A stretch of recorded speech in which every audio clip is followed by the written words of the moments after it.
Hola, muy buenas tardes. El Poder Judicial del Estado de Nuevo León, a través del Comité Interinstitucional de Implementación de la Reforma en materia de justicia laboral, agradece su asistencia a la conferencia virtual Sindicalismo, Retos y Términos, que será impartida por el doctor Tomás Héctor Natividad Sánchez. Uno de los grandes temas que ha movido la reforma en materia laboral ha sido ocasión de diversos conflictos y generado diversos hechos a través del tiempo es el área sindical. Enfrentándonos el día de hoy, el gran reto de llevar a cabo la implementación en un periodo de tiempo que sigue corriendo, a pesar de que en estos tiempos de pandemia el derecho no se detiene. Pueden dejar ustedes sus preguntas en la cajita de comentarios. Antes de dar inicio a nuestra conferencia, voy a leer una breve reseña de nuestro expositor. El doctor Tomás Héctor Natividad Sánchez es abogado, egresado de la Escuela Libre de Derecho, especialista en Derecho Laboral por la Universidad Panamericana de la Ciudad de México, doctorado concluido y en proceso de titulación por la investigación jurídica también en esa universidad. Es socio fundador y director general de la firma Natividad Abogados SC. Hace 40 años, con operación en toda la República Mexicana. Presidente de la Comisión Laboral del Consejo Coordinador Empresarial, CCE, en México durante 17 años, por el periodo de 2002 a 2019. Actualmente, miembro de la Comisión Laboral y del Consejo Directivo. Presidente de la Sociedad Mexicana del Derecho del Trabajo y de la Seguridad Social y vicepresidente de la Sociedad Internacional por América del Norte, Panamá, República Dominicana. Es negociador del sector privado en los procesos de la reforma a la Ley Federal de Trabajo mexicana, en las mesas negociadoras, foros y comités integrados para tal efecto con el sector obrero desde el año de 1985 hasta la reforma del 2012. Involucrado en la reforma de la Constitución y el derecho laboral mexicano del 2017 a 2019. Es miembro del Grupo Técnico Asesor en Materia Laboral del CCE relacionado con la USMCA o TEMEC, Tratado Internacional entre Estados Unidos, México y Canadá. Miembro del Consejo de la Comisión Nacional de Salarios Mínimos por el sector empresarial desde 1980 a la fecha, en donde fue el vocero del sector 17 años. Consejero por parte del sector empresarial de la tercera, cuarta, quinta y sexta comisiones nacionales para la participación de los trabajadores en las utilidades de las empresas en 1985, 96, 2009 y 2019 respectivamente. Ha sido miembro de la Asociación Nacional de Abogados de Empresa, Colegio de Abogados AC, Ilustre y Nacional Colegio de Abogados de México AC y de la Barra Mexicana Colegio de Abogados AC. Integrante de diversos consejos directivos de varias instituciones y empresas y expositor de los temas laborales por el sector empresarial en la mayoría de los foros especializados de la materia a nivel nacional. Un gusto tenerlo con nosotros, maestro. Este espacio es suyo. Adelante. Gracias, maestra. Muy agradecido de veras por permitirme el privilegio de dirigirme a tu audiencia, a la audiencia del Poder Judicial del Estado de Nuevo León, un estado que, siendo yo norteño, yo soy de Chihuahua, me es muy cercano porque he trabajado muchísimos años de mi profesión con todos los grupos y con todos los funcionarios de ese grandioso estado gran industrializado y una de las puntas del desarrollo de este hermoso país que es México. Gracias al Consejo de la Judicatura por permitirme también este espacio y me disculpo por no haber hecho las láminas que te ofrecí, maestra, pero es tanta la información que quise mejor platicárselas directamente y relatar un poco de la historia que a mí me ha tocado vivir y que verdaderamente conozco a detalle y que poco se conoce en algunos de sus renglones. Realmente estamos viviendo, como tú lo decías, el proceso de la implementación de esta última reforma laboral que inicia con una reforma constitucional del licenciado Enrique Peña Nieto en 2017, en donde un gobierno como el nuestro, que ha firmado cerca de 20 y tantos tratados internacionales comerciales, estaba negociando el TPP famoso, el Tratado Transpacífico, que ya está en vigor en nuestro país y que aglutina a todas las empresas del área del Océano Pacífico y que va desde Canadá. Falta por ratificarlo Estados Unidos, el presidente Trump no ha querido ratificarlo, sin embargo es el único país que falta de todo este tratado, en donde es muy importante. En ese tratado, México, y empiezo por ahí porque se refiere ampliamente a la materia sindical, en ese tratado México se comprometió a reformar la justicia laboral, se le llamó la reforma a la justicia laboral cotidiana y lo manejó directamente la Presidencia de la República. Esta reforma ofrecida, que empezaba por el artículo 123 constitucional y el artículo 107 de la misma, implicaba cuatro fundamentales cambios. Uno era cambiar al Poder Judicial de la Federación la justicia laboral. México era el único país de la OCDE, de la Organización de Comercio de los Países Desarrollados y en Desarrollo, que nosotros pertenecemos como uno de los 10 primeros. Evidentemente era el compromiso de México. Era el único país que tenía la justicia laboral en el poder ejecutivo.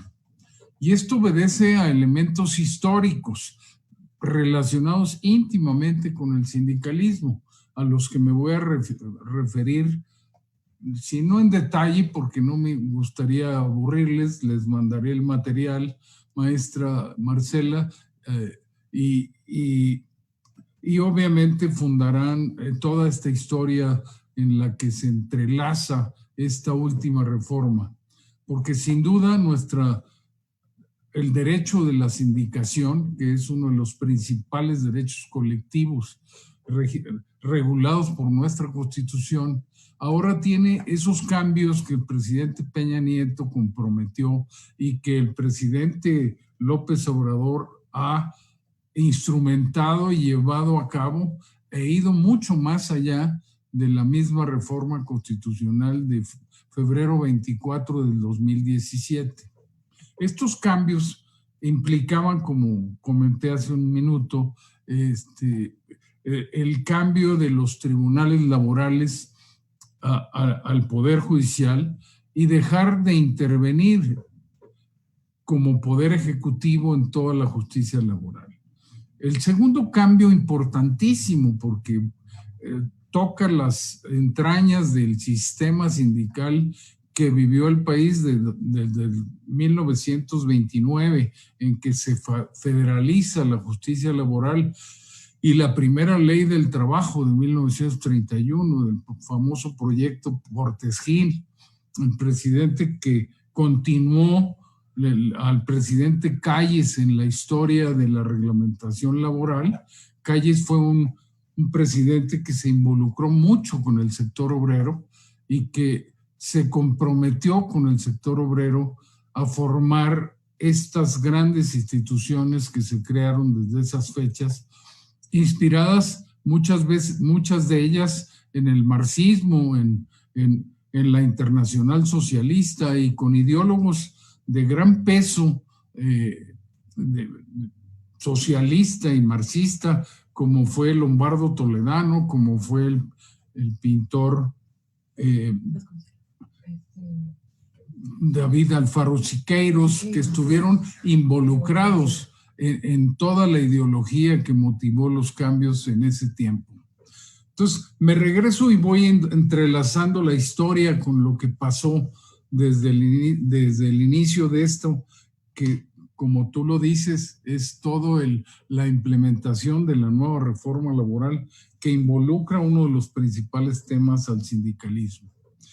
En ese pacto del licenciado Peña Nieto, además de comprometer el cambio de los tribunales laborales del Poder Ejecutivo al Poder Judicial, también viene un cambio básico, que es la creación del Centro de Conciliación Federal y Registro Federal y Registros Laborales. El nuevo centro cuyo director general acaba de ser nombrado y va a dirigir el licenciado Alfredo Domínguez Marrufo, que era el subsecretario de Trabajo de esta administración y que fue electo por 6 años y que pueden prorrogarse hasta otros 6.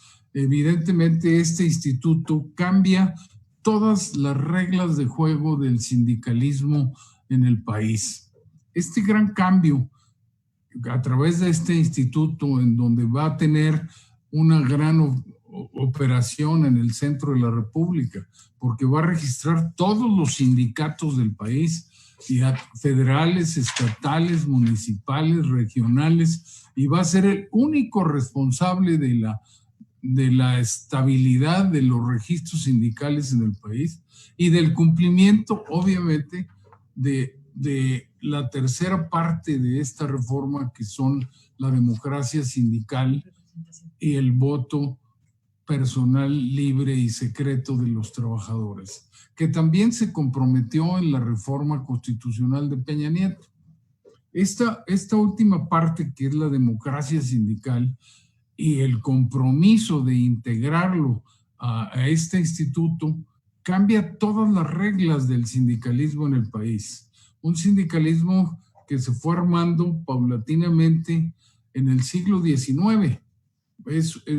La figura del sindicalismo, no solo en México, sino a nivel mundo, es una figura pues muy nueva, muy joven, tiene un poco más de 100 años, porque antes, en el siglo XVIII, pues, había los gremios, las cooperativas, las sociedades de mutualistas para el ahorro, pero fundamentalmente eran organizaciones monopólicas que eran constituidas saliendo del medioevo, desde esas épocas, para controlar el trabajo de los maestros, de los artesanos. No tenían la intención de la protección de la clase obrera o de la clase trabajadora. Por el contrario, eran monopólicos, no permitían la libertad del trabajo, que en México se fue desarrollando desde finales del siglo XVIII, en la Constitución de 1957, en donde se establece los principios de nuestro actual artículo 5º constitucional, que establece la libertad de ocupación. A nadie puede prohibirse el dedicarse a una ocupación o a un trabajo siendo lícito, y no puede ser impedido este trabajo, salvo que se afecten derechos de terceros o de la sociedad misma. Estos derechos básicos del trabajo, inspirados en los principios internacionales de la protección de los derechos, en la creación de la Organización Internacional del Trabajo, desde el Tratado de Versalles, y de toda esta historia en donde México es pionero, porque México fue el primer país a nivel mundial que elevó los derechos sociales que están consagrados en el artículo 123 a nivel constitucional en 1917, en la Constitución de 17. Estos derechos sociales que tuvieron 14 años de jurisdicción estatal, fueron federalizados en el 2019 con el sistema que todavía vivimos y que todavía vamos a vivir con la reforma de 2019, que es la federalización y la estatización de ciertas materias esta división de la aplicación de la justicia laboral en tribunales locales y federales subsiste aún con los cambios de 2019. Voy un poco mezclando la historia con lo actual porque tienen total relación. Estos 4 cambios que comentaba de la reforma constitucional que compromete Peña Nieto en la firma de los tratados internacionales, tanto el europeo como el TPP, y posteriormente con el TEMEC, como le llamamos ahora al USMCA, que es el Tratado de Norteamérica y Canadá, y que tiene también 2 anexos, este tratado, que son ley suprema del país porque están ratificados por el Senado de la República. Y recordemos, los abogados por aquí que me están escuchando, que México se rige por la Constitución y por los tratados internacionales que ha ratificado el Senado. Y estos son la Constitución Política y los derechos 3 colectivos principales, que es la sindicación, el derecho de huelga y el derecho a la contratación colectiva. Estos 3 derechos que desde 1917 se elevan a la categoría de garantías constitucionales, fueron reglamentados federalmente hasta la ley de 31, como comentaba, la ley del proyecto Portes-Gin, y que se genera en la administración del presidente Calles. Aquí hago un paréntesis histórico. El presidente Calles es el que crea realmente el sistema mexicano, el sistema político mexicano. El presidente Calles idea para acabar con el caudillismo que existía en esos tiempos, los cambios de poderes, las reelecciones que quería hacer el presidente Obregón y el tiempo que se estuvo turnando la presidencia y los golpes de Estado que se daban en esos tiempos. Calles lo termina organizando el Estado mexicano en un trípode, un poder triple fincado en el poder obrero, el poder campesino, la Confederación Nacional Campesina, la CNC, primero la CROM en el poder obrero y después lo que se convierte en CTM, después de que una parte de la CROM se separa, el desmoronamiento se le llama a ese movimiento, porque Luis N. Morones, que fue el secretario de Gobernación, perdón, de Economía y Trabajo del gobierno de Calles, es el que crea y funda la Confederación Obrera Revolucionaria Mexicana, que es la CROM, la primera central obrera del país, en 1919. Y evidentemente esta confederación se integra al sistema político como parte, uno de los 3 pies del sistema político. Los otros 2 pies eran el sistema campesino, como ya señalé, y el sistema de organizaciones populares, la famosa CNOP, que ya casi no opera en el país, sin embargo se le está reviviendo ahora con los cambios modernos de la nueva estilo de gobierno del presidente López Obrador. Este trípode funciona muy bien porque el sindicalismo se integra al gobierno y forma parte de la administración, y en ese momento precisamente se le llama el corporativismo sindical, porque es a través de su participación en el gobierno que los sindicatos empiezan a obtener logros y avanzar en sus conquistas laborales. Se le llama corporativismo porque es una figura del fascismo italiano, que es el corpore. El sindicalismo se convierte en los pies, en las manos o en parte del cuerpo del sistema. Por eso se le conoce así, y es una figura desarrollada por el fascismo italiano que permite que la parte de que hablamos, los sindicatos, formen parte del gobierno y administren los derechos laborales desde el gobierno, no desde las bases, desde el gobierno.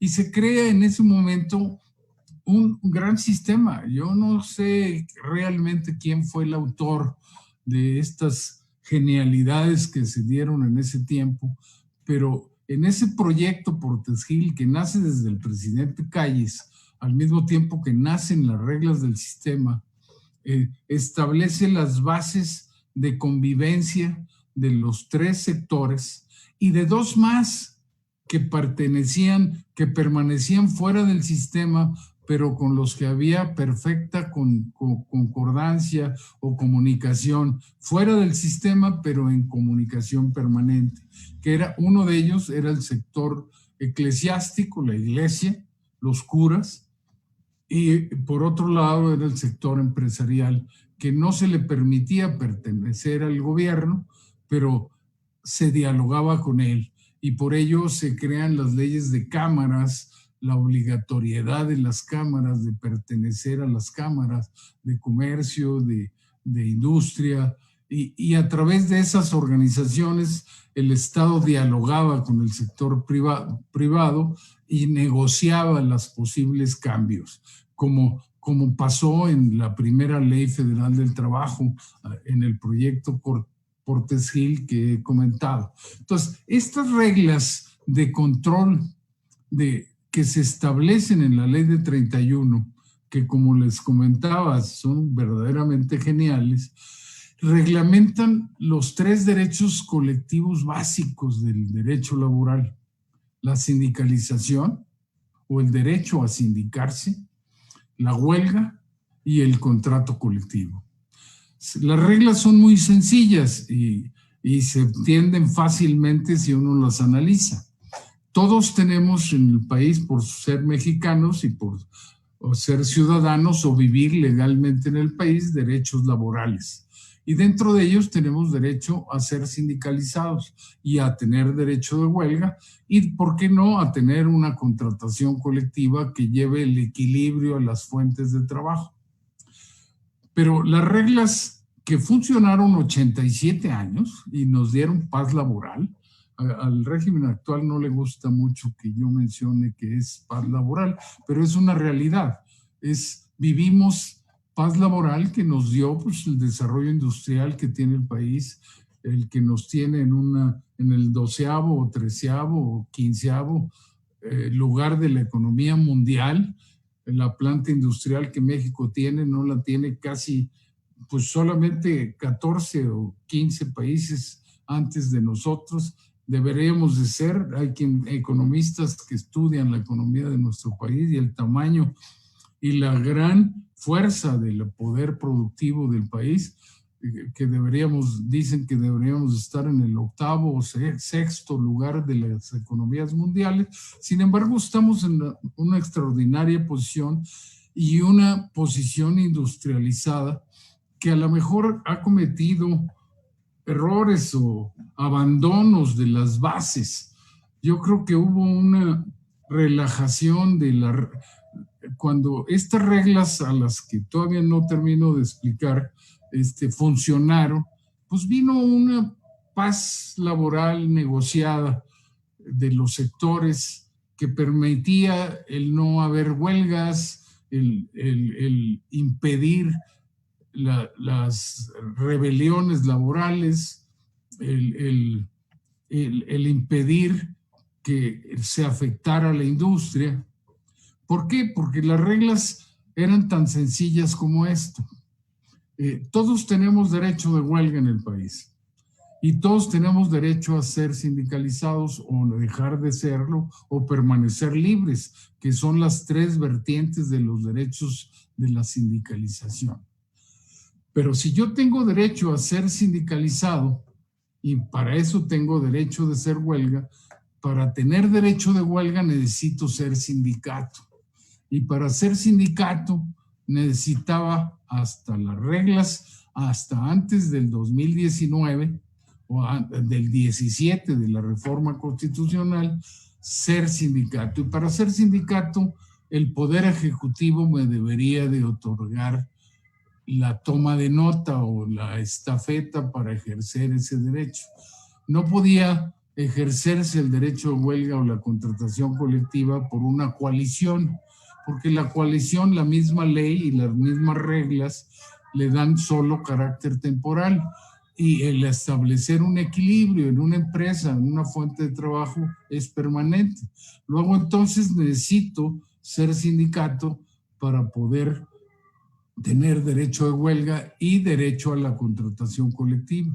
Y para ser sindicato, pues debo estar acorde con el gobierno en turno, ya sea federal en las materias federales o ya sea estatal en las materias reguladas por cada entidad federativa.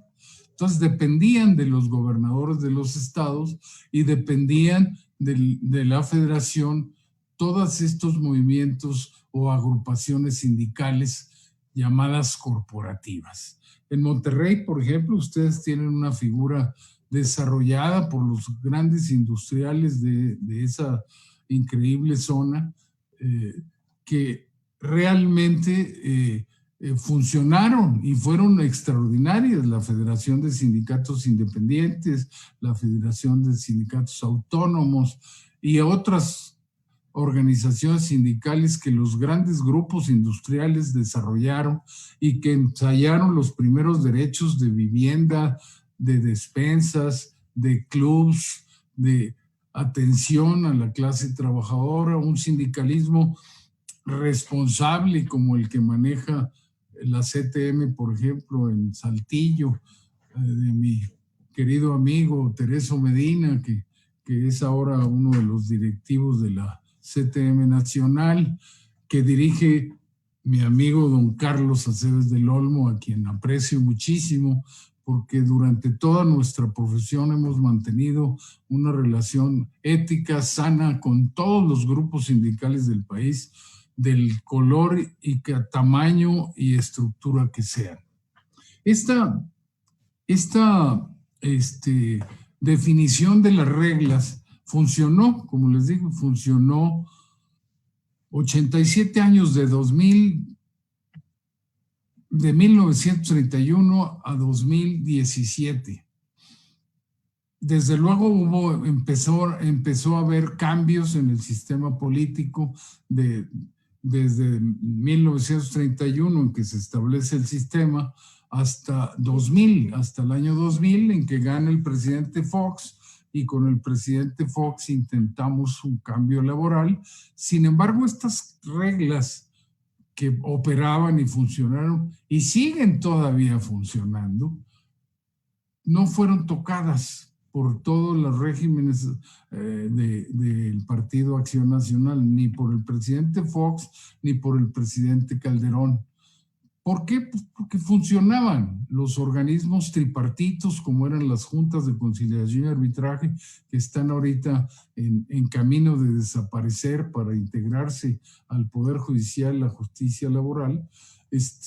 Los grandes institutos de prestaciones sociales, como es el Instituto Mexicano del Seguro Social, como es el Infonavit, como es el Fonacot, son institutos que, basados en el principio del pluralismo, del tripartismo, sector obrero, sector empresarial y gobierno, funcionaron y manejaron extraordinariamente la seguridad social, la vivienda, el crédito obrero y muchos otros organismos que están operando, como son precisamente toda la organización de los Afores y Ciefores y toda la gran parte del ahorro que ahora se está intentando corregir, y en donde está el sector empresarial muy involucrado. Don Carlos Salazar está haciendo un gran trabajo en todos estos caminos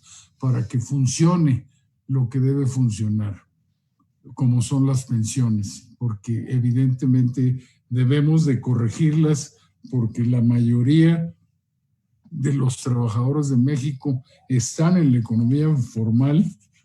Es increíble, la sindicalización a nivel mundo se ha ido reduciendo. Las nuevas generaciones no les gusta estar ordenados por un grupo obrero y prefieren el trato directo, y gran parte de los problemas en el mundo por la sindicalización es que se le pretende crear como si fuera obligatoria, y la sindicalización no es obligatoria, es un derecho individual del trabajador que quiera ser sindicalizado, dejar de ser sindicalizado o permanecer libre. Estas tres versiones de la sindicalización siempre han estado en juego. Bueno, regresando a la reforma de Peña Nieto, de donde arranca todo esto, además del cambio de los tribunales laborales al Poder Judicial, la creación de este instituto que ahora va a registrar todos los sindicatos, estas reglas de juego que se dictaron en esos tiempos ya no van a operar.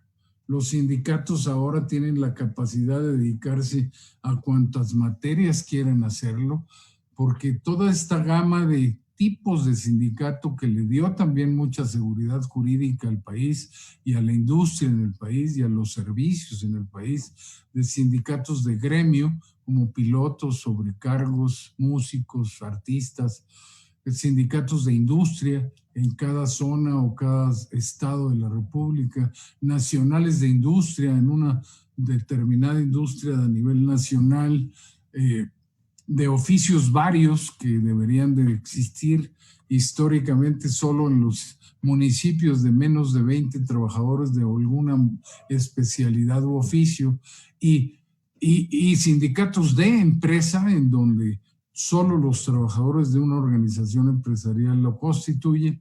Ahora se pueden dedicar a la materia que quieran. Ya se reformó la ley en 19, estableciendo la posibilidad de que los trabajadores decidan a qué actividad o a qué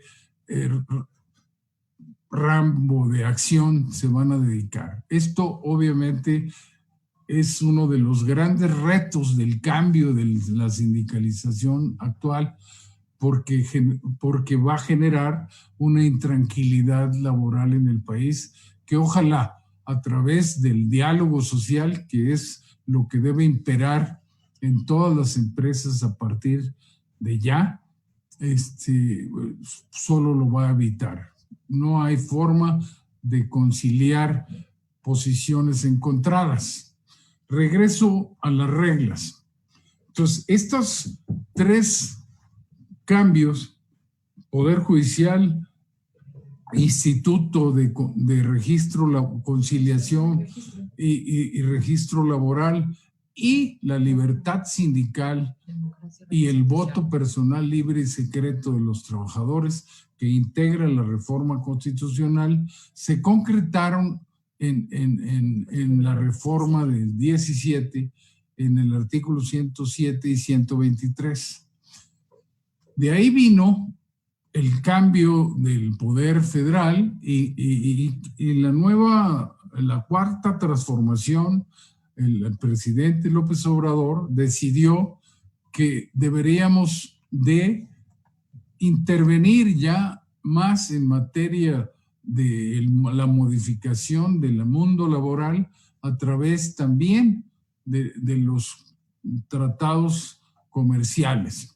Y entonces se firmaron dos anexos del TEMEC, el 23A y el 31A y B. El 31B se refiere a México y Canadá, el 31A, a México y Estados Unidos. Estos dos anexos laborales en un convenio comercial tienen todas las obligaciones válidas para el país porque son tratados ratificados por el Senado de la República. Y aquí en estos dos anexos se establece todo, por ejemplo, en el anexo 23A, que se firmó en octubre del 2018 y que se aprobó por el Senado en octubre del 2018, tiene todas las obligaciones a que se refiere la reforma constitucional y otras más, como es la certificación y validez de la contratación colectiva, la creación de un instituto independiente que ya se creó y ya va a empezar a funcionar en el 2021. Y trae todos los compromisos del voto personal libre y secreto, que todavía fue más allá en la Ley Federal del Trabajo de la reforma del 19, porque en algunos de los aspectos de elección de líderes, de cambio estatutario, de certificación de los contratos colectivos, implica el voto directo también. O sea, no se puede votar a través de delegados y en contratos colectivos enormes o sindicatos industriales nacionales, pues es un real problema cumplir con estas nuevas disposiciones y estamos obviamente platicando con los organismos sindicales para darles y las autoridades laborales que tienen gran apertura, lo he de decir, para tratar de cumplir con estas nuevas reglas del trabajo sindical y la nueva estructura. Cuando nace todo esto, me regreso ahora al 31, y que los ideólogos de todo este sindicalismo agresivo, de lucha de clases, incluso inspirados en la internacional sindical, internacional totalmente socialista, que obviamente inspiró Carlos Marx. O sea, uno de los ideólogos de la internacional es el marxista Carlos Marx, de donde nace el marxismo, y obviamente toda esta ideología de lucha de clases que llegó al país y que se amainó con las reglas de manejo de los sindicatos. Ahí fue donde nacieron todas las centrales que ahora vivimos y que en el 1900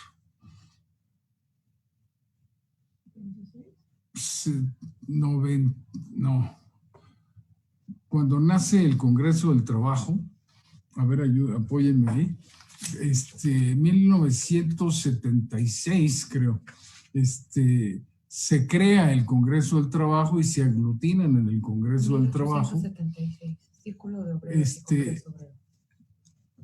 El Congreso del Trabajo, no digas que se organizan todas las centrales. La central CROM, la primera que ya mencioné, de Luis N. Morones. La segunda central, la más grande, que es la que dirige ahora don Carlos Aceves del Olmo y que dirigió don Fidel Velázquez Sánchez 51 años, con una excepción de Lombardo Toledano de 2 años, y que verdaderamente estableció las reglas de este acuerdo del sector político, del sistema político nacional, que ahora ya está también en proceso de desaparición, y todas las demás, la Confederación de Trabajadores y Campesinos, que nace en el Estado de México, la Confederación, la CROM, la COSEM, que creó y ahora dirige don José Luis Moreno y su hijo Óscar, la Confederación de Trabajadores que fundó don Leonel Domínguez y que dirigió Abel Domínguez Rivero muchos años y ahora dirige Abel Domínguez Azús. En fin, todas estas centrales y otras más pequeñas se integran en un solo organismo que es el Congreso del Trabajo. Y desde 76 hasta estas fechas fue el pivote de las negociaciones de la materia laboral. También del sector empresarial surgió lo mismo. En 1929, ante el proyecto Portes Gil, los industriales que fueron convocados a negociar ese proyecto también fueron acompañados se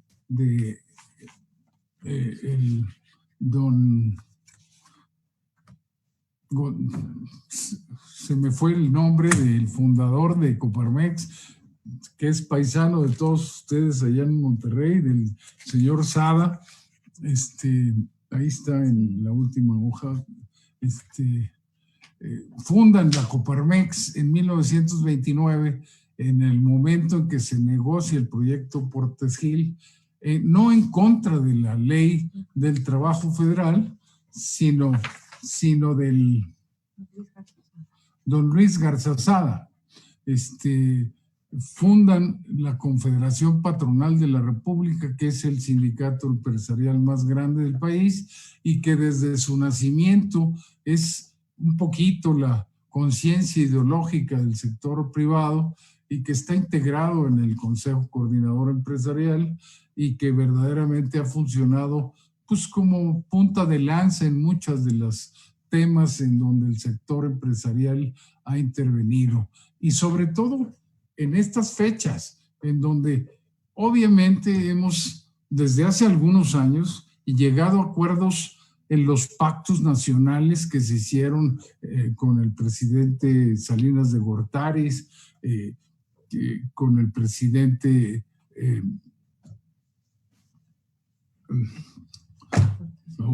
ahora me anda fallando, me anda acercando el alemán, como le digo yo, el presidente Zedillo, y con ellos todos los pactos que se formularon y se hicieron después del presidente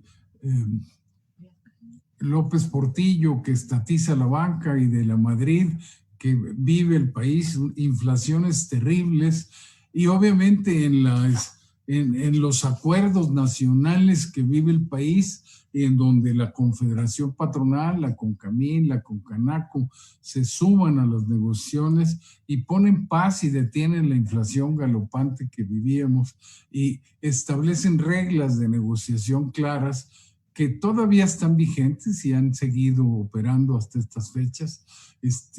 Realmente son las que llevan de la mano la paz laboral.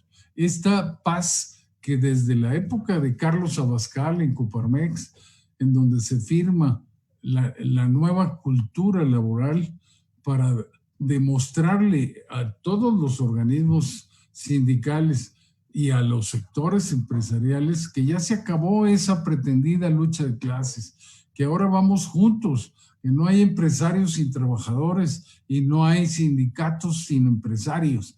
Evidentemente son necesarios ambos, estamos metidos en la misma lancha y si remamos para un solo lado damos vueltas. Para avanzar hay que remar para adelante y obviamente con la cultura del diálogo y los acuerdos. Esto es lo que nos está enfrentando y esto es lo que ahora la realidad ante estos cambios que comento de la democracia sindical son cada vez más importantes. Ya no los voy a aburrir muchísimo en la historia, sin embargo, todo esto está perfectamente ligado.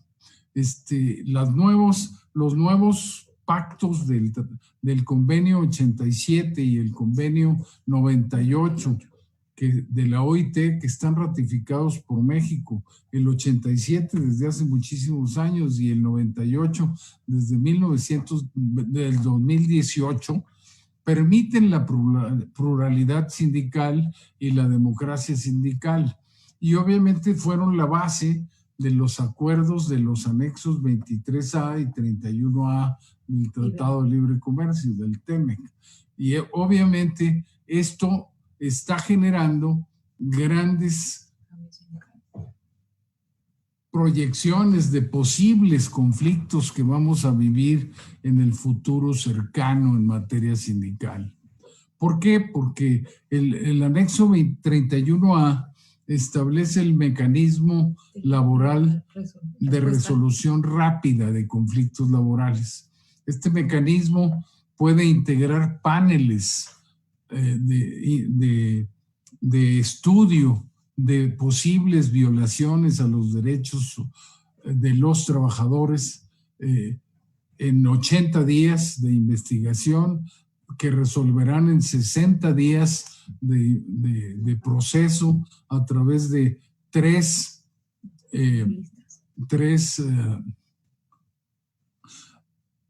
miembros de los paneles, no me acuerdo cómo se les llama.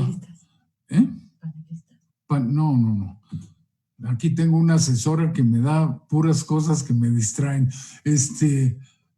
Estos panelistas que van a integrar los paneles solo pueden estudiar en el 31A 4 temas. El trabajo infantil, de ahí que es muy importante para México por la industria agropecuaria, porque la industria agropecuaria es ya la segunda fuente de ingreso de divisas del país. Es increíble, después de la industria de transformación está ya la industria agropecuaria y luego siguen nuestros paisanos que nos mandan dinero de allá y luego ya el petróleo queda como en quinto, sexto lugar y estos paneles tienen consecuencias realmente muy peligrosas, sobre todo para la gran industria exportadora. Pueden parar una industria, una fuente de trabajo, toda la industria, una zona completa. No necesita haber daño al comercio y puede ser incluso no repetitiva la violación, sino que basta una denuncia, la integración del panel y que éste resuelva. De ahí que estamos sugiriendo la autoevaluación de las empresas para ver si están cumpliendo que los otros 2 temas que se refieren a estos paneles: trabajo infantil, trabajo forzoso y democracia sindical. La tercera parte, que es la democracia sindical, es el cumplimiento de todas las nuevas reglas de la sindicalización, que es el voto personal libre, directo y secreto, el reconocimiento de los trabajadores de los contratos colectivos, la elección y el cambio de los estatutos sindicales que tienen que modificar, adecuarlos a las nuevas reglas del manejo de los organismos sindicales, y que muchos organismos sindicales están reacios a hacerlo, están empezando a ver si se someten o no a las reglas, pero obviamente, increíblemente además, estando prohibido en la reforma laboral y en el anexo 23A y en el convenio 87 de libertad sindical, que el patrón se meta en la vida de los sindicatos, que estos se regulan por sus propios estatutos, estando prohibido todo eso a los patrones intervenir en la vida de los sindicatos y en su manejo, en la determinación de sus líderes. Si el sindicato de la empresa que sea denunciada como violadora de estos derechos colectivos sindicales no cumple con las leyes de democracia y de voto personal libre, directo y secreto, puede ser afectada la empresa con el embargo de su producción, el paro de las garantías o las exenciones fiscales del tratado e incluso con el embargo de sus producciones. Esto es grave porque tiene íntima relación con lo que ahora llamamos la nueva directriz de la democracia sindical. Por ello, el diálogo, como comentaba, es la única solución, la única vía práctica para resolver los problemas hoy en día de las empresas. Pasamos pues por 3 etapas en la sindicalización en México. La primera, desde hace 107 años, desde el 2017 a la 1917, hasta estas fechas, en donde nos rigió una ley rígida, una materia laboral manejada por el Poder Ejecutivo con criterios muchas veces políticos hasta el 2017. De 17 a 19, en donde se establecen ya las nuevas reglas de la nueva Ley Federal del Trabajo, del Tratado 98, que ya entró en vigor en el 19 también, y que establece la pluralidad sindical en una empresa, y la reforma laboral del 19, estas reglas son las que rigen ahora el nuevo sindicalismo. Hay muchos nuevos grupos sindicales que están intentando accesar al sindicalismo. Sin embargo, las nuevas generaciones, estas generaciones que están mucho en la economía informal y que este es uno de los grandes problemas del país, pues no quieren acercarse a los sindicatos. Comentaba yo que muy en contra de lo que se cree, el derecho a la sindicalización a nivel mundial va a la baja. Basta ver las grandes agrupaciones sindicales de Estados Unidos que han pugnado porque México cumpla con todos estos derechos y están ahorita exigiéndolo en pleno proceso electoral, sobre todo los sindicatos que pertenecen al Partido Demócrata de Estados Unidos, y que obviamente están haciendo mucho ruido y pueden utilizar ahora sí nuestra propia ley, que es el anexo 31A, para parar empresas o parar actividades industriales en el país.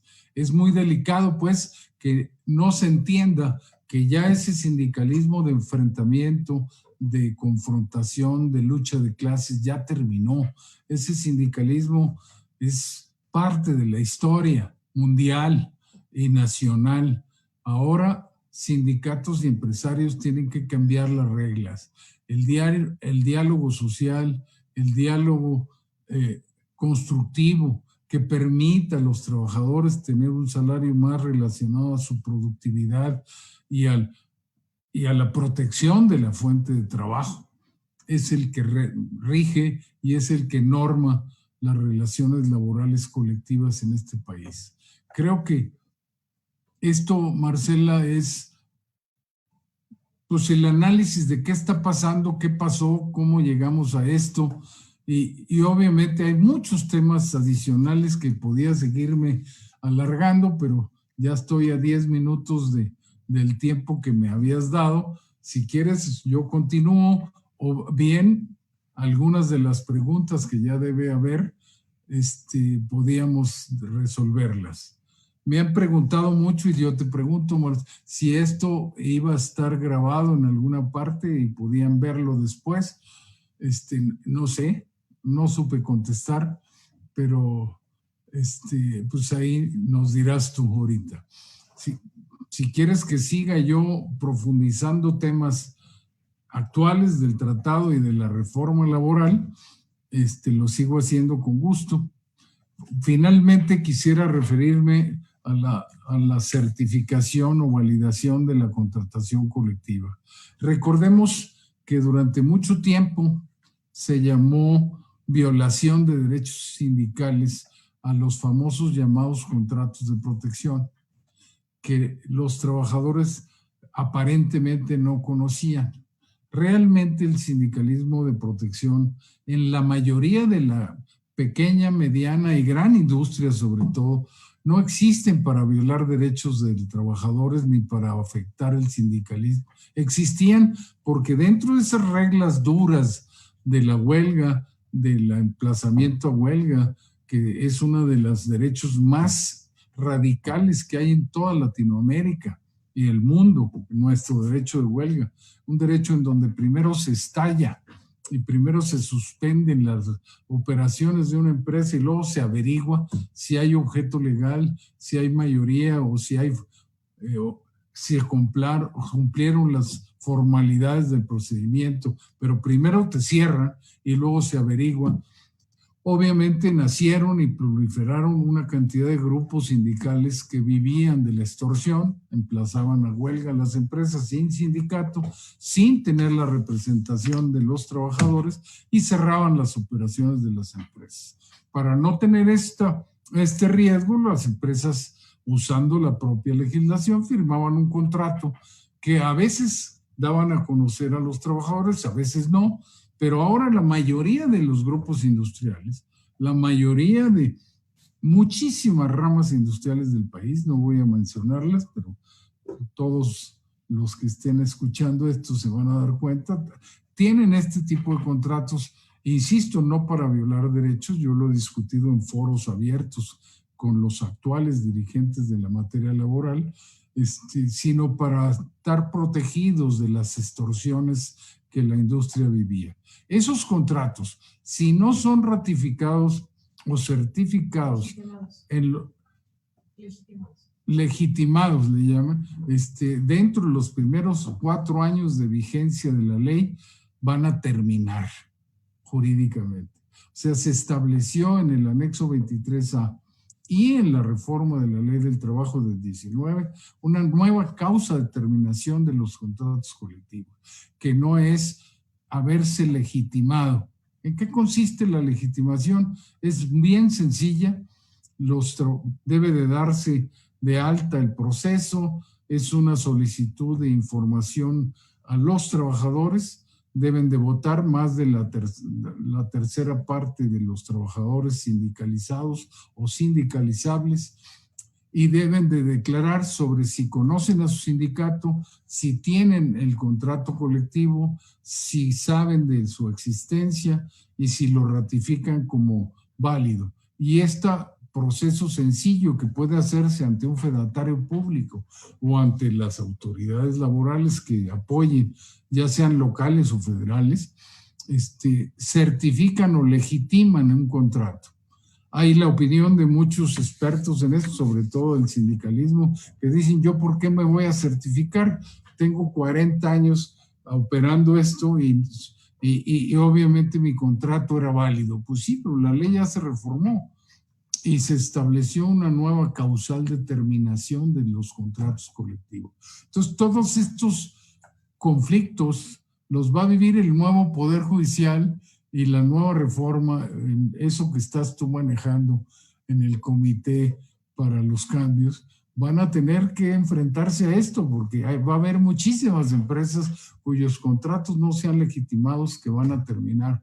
¿Por qué? Pues porque los trabajadores no quieren. Y finalmente también pasó una reforma en donde el trabajador, ejerciendo su derecho a no ser sindicalizado o permanecer libre, puede pedirle al patrón que no le descuenten cuotas sindicales. ¿Qué va a perder? Pues va a perder sus derechos con la agrupación sindical. Recordemos todos que los sindicatos son personas morales que tienen derechos y obligaciones y patrimonio y muchas veces tienen instalaciones y prestaciones no derivados de la relación laboral, sino de otras cosas o prestaciones sociales que ellos mismos otorgan a sus miembros. Pues me quedo para las preguntas y el tiempo que tú me necesites, Marcela. Muchas gracias, maestro. Este espacio es suyo, adelante. Pero ya estamos llegando, como usted dice, a nuestro tiempo. Pero si me permite, le podemos formular una pregunta que se encuentra aquí. Sí.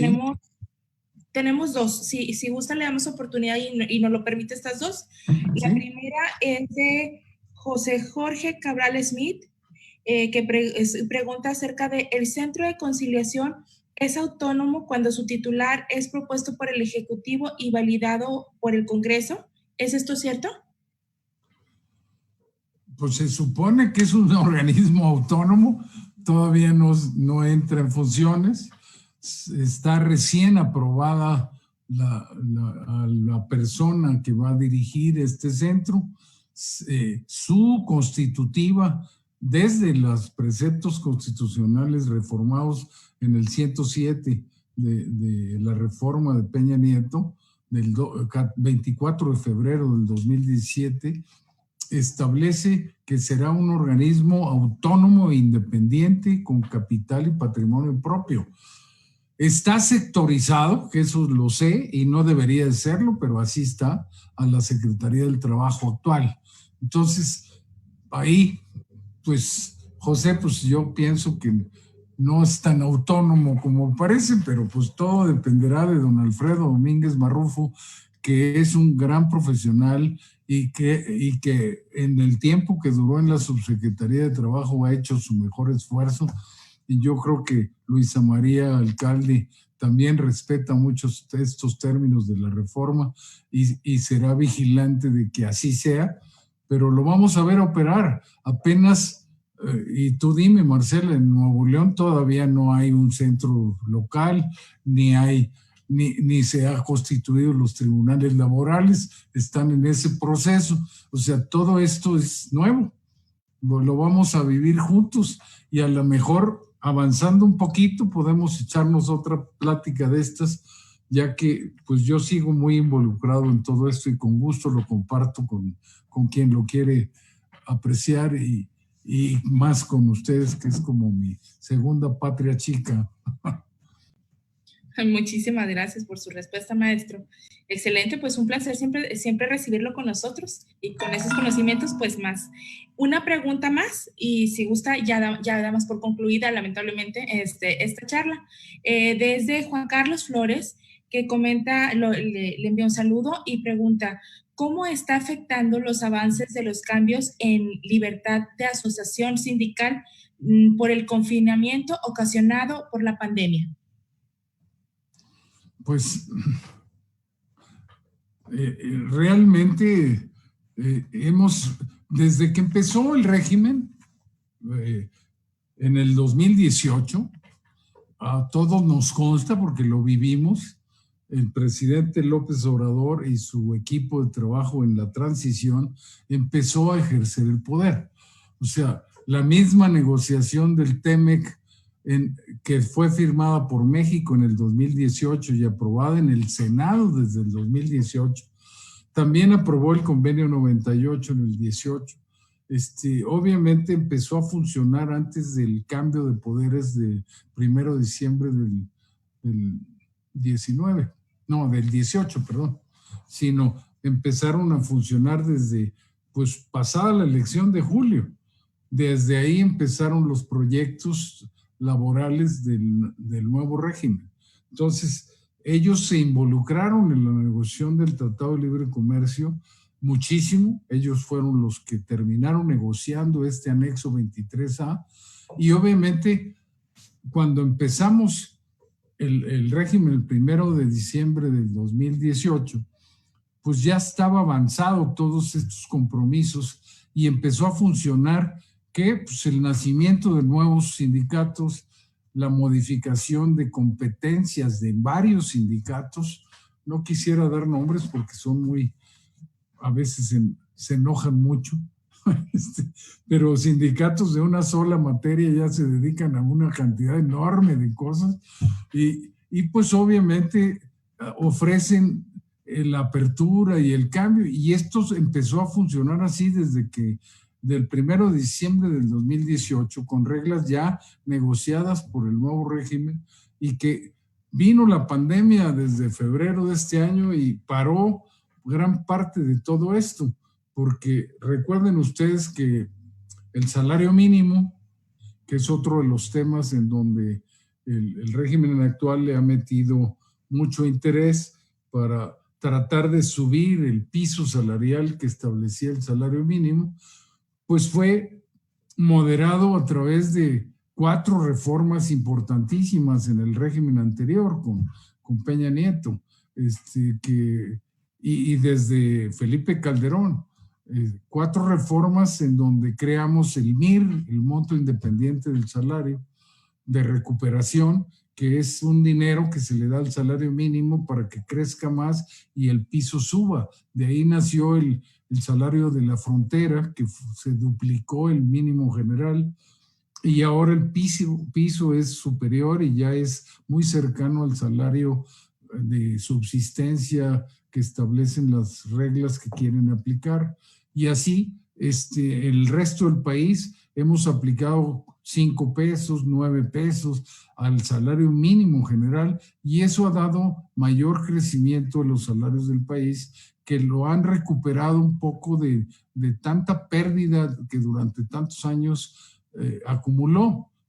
Porque recuerden que el otro cambio importantísimo fue el nacimiento de las UMAS, la unidad de medida y actualización, que rige desde el 2016 y que realmente separó al salario mínimo de cerca de 680 legislaciones federales, estatales y municipales que ligaban el salario mínimo general a incrementos de todo, multas, sanciones, penas, cotizaciones al Seguro Social, aportaciones en la vivienda, pagos al Infonavit, todo estaba relacionado al salario mínimo general. Entonces, este indicador económico, más que salario, no podía moverse y no podía soltarse. Entonces, creamos las sumas y luego el MIR, y esto permitió que el salario mínimo vaya recuperando. En estos lapsos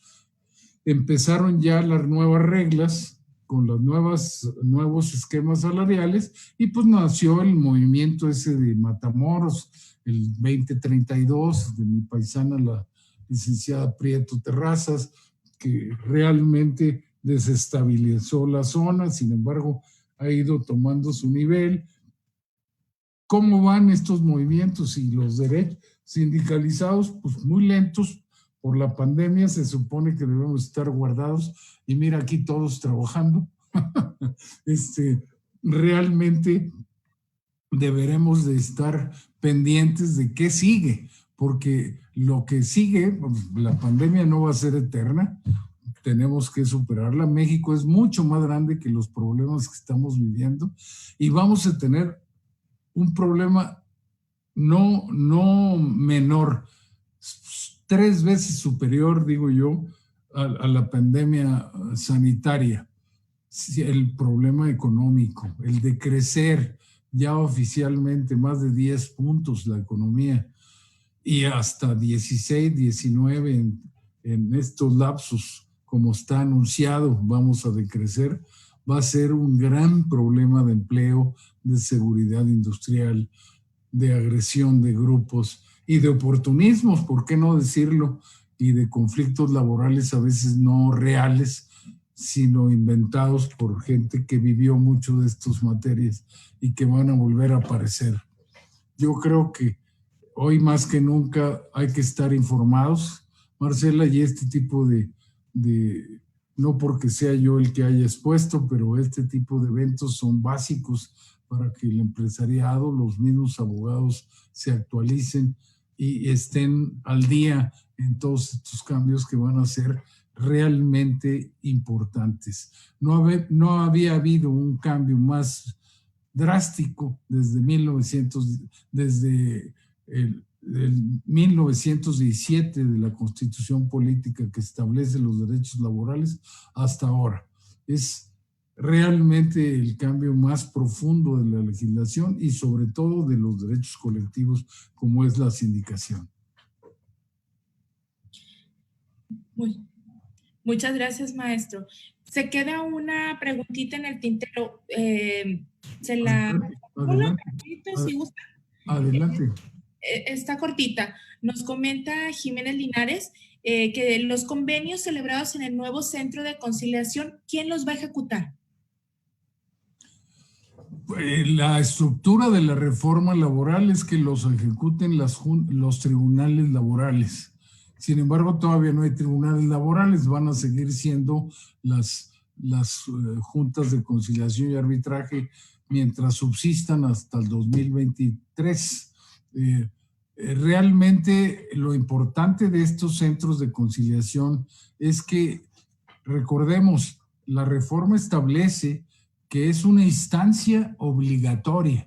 No se va a poder accesar a la justicia de los jueces laborales, de los tribunales laborales, si no se agota el periodo previo de conciliación. Ese periodo va a ser obligatorio. No necesariamente la conciliación, no es obligatorio conciliar, es obligatorio agotar la instancia de la conciliación.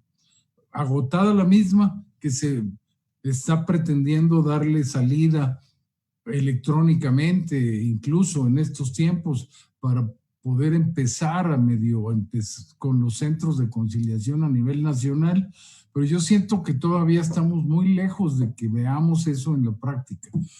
Va a ser quien cumpla los acuerdos de la conciliación, van a ser ahorita las juntas de conciliación y posteriormente los tribunales laborales. Muchas gracias, maestro. No me atreví a interrumpir, por eso no le había dado respuesta a sus comentarios, pero en relación a eso, usted tiene toda la razón. Precisamente este tipo de eventos y este foro se está realizando con la finalidad de que toda la comunidad conozca los trabajos que se están efectuando. le informe y pues qué mejor de profesionales que en la materia como usted nos compartan sus puntos de vista y nos hagan tener una óptica más global acerca de todo este cambio y esta transformación que nos está afectando a todos los ámbitos y principalmente con la finalidad, pues como usted bien lo comentaba, de obtener una paz tanto social como económica, que mucho va a hacer falta, como dice usted, derivado con todas estas situaciones que se están llevando a cabo. Si ya no veo por aquí ninguna pregunta, le agradezco muchísimo su exposición, encantado de tenerlo con nosotros y ojalá volvamos a tener la oportunidad de tenerlo para analizar ahora en otro momento ese tipo de cuestiones. Me comentaban acerca de dónde se pueden encontrar estas conferencias. Sí, nosotros las grabamos. Tenemos el canal de YouTube y también en Facebook se encuentran nuestros videos. Esta conferencia va a estar disponible para todos aquellos que quieran verla de una manera más pausada o aquellas personas que no tuvieron oportunidad de ingresar en vivo. Pero con mucho gusto le buscamos en cualquier navegador la página del Poder Judicial y vienen ahí directo la página del YouTube y Facebook. Gracias, maestra Marcela, gracias nuevamente a usted y al Poder Judicial y a su comité de implementación de la reforma, y yo encantado de participar con ustedes las veces que me invites. Tenemos muchos temas pendientes en el proceso de la reforma y realmente vamos aprendiendo juntos, o sea, día a día. Ojalá no sea con pruebas y errores, pero pues tratando de sacar en el mejor sentido la reforma, porque tiene buenas intenciones, es demasiado ambiciosa y nos fuimos de más. México siempre ha sido un país que legisla para el futuro y para lo que quisiera que fuera. Sin embargo, yo creo que la reforma tiene muchos problemas de aplicación y de implementación. Pero lo vamos a ver y tú lo vas a ver ahí en el Poder Judicial de ustedes. Las juntas llevan miles de asuntos y los juzgados pues llevan de proporciones totalmente distintas. Estoy hablando hay juzgados, por ejemplo, aquí en el área metropolitana de México que llevan 10, 15 mil asuntos en todo un grupo de juzgados, y una sola junta de conciliación aquí en México lleva de esos 40, 50 mil asuntos. Entonces, pues a ver cuántos jueces necesitamos para que resuelvan eso. Va a estar bien difícil, pero en fin, estamos trabajando en ello y yendo pian pianito de qué cambios necesitamos hacer y quién los tiene que hacer y quién los va a manejar, como decían las preguntas, ¿no? Gracias a todos los que escucharon. Excelente. Gracias a todos por el tiempo, por su interés en esta conferencia. No olviden de dar like a nuestra página y compartirlos. También visitar el canal de YouTube del Poder Judicial del Estado de Nuevo León. Los invitamos también a mantenerse informados en nuestras redes sociales de nuestras próximas charlas y conferencias que en esta materia vamos a estar realizando. Hasta pronto. Hasta luego, maestro. Hasta luego.